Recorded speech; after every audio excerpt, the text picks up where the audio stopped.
Copping a Lot of Sin, Stockton Wolves Book 2, written by Lisa Oliver, narrated by John York. Chapter 1.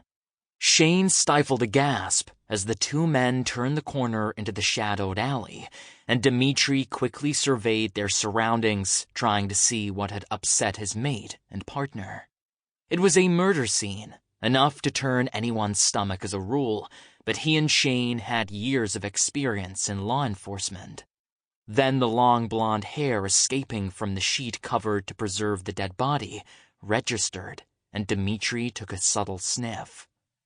"It's not Ben," he whispered, his shoulder nudging Shane's in an effort to get his mate to focus. "Sniff and see for yourself. It's not Ben, and it's not Kalal." "Fuck. Sorry," Shane muttered back. "Just the location? Ben and Sin were out last night. That hair." Dimitri looked around again, his keen dark eyes taking in their surroundings.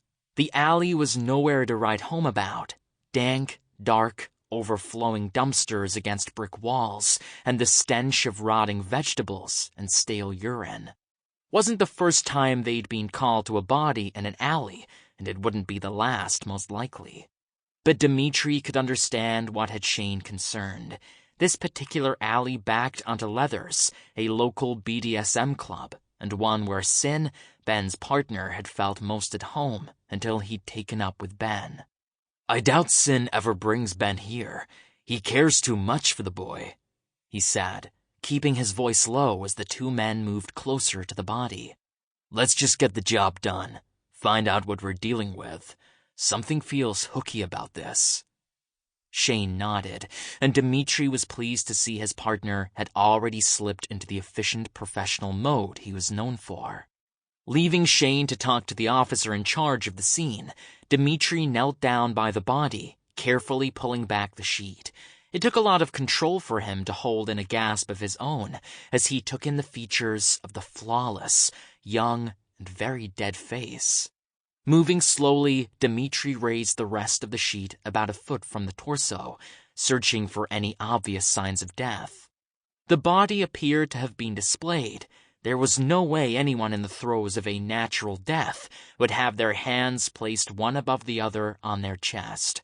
The legs were straight and perfectly in line with each other, as though the deceased were already lying in a coffin.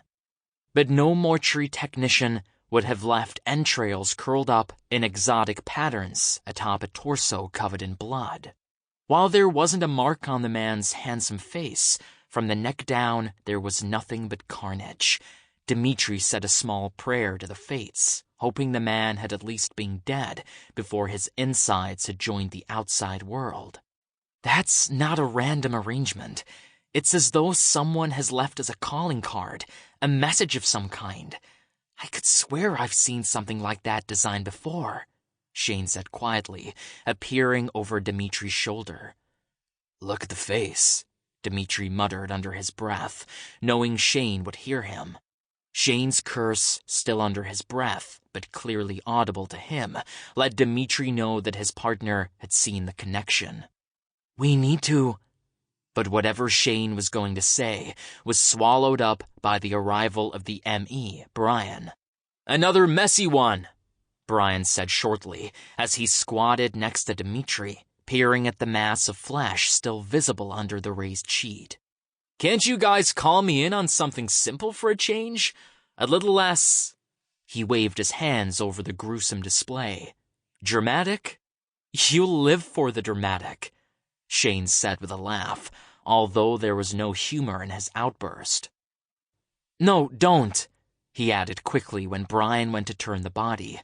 "The intestines, we think—" "They've been deliberately placed," Dimitri continued.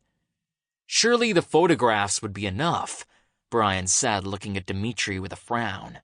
Dimitri shook his head. "Too hard to make out the exact placing with all the blood underneath." "Fucking brilliant," Brian muttered, and Dimitri grinned.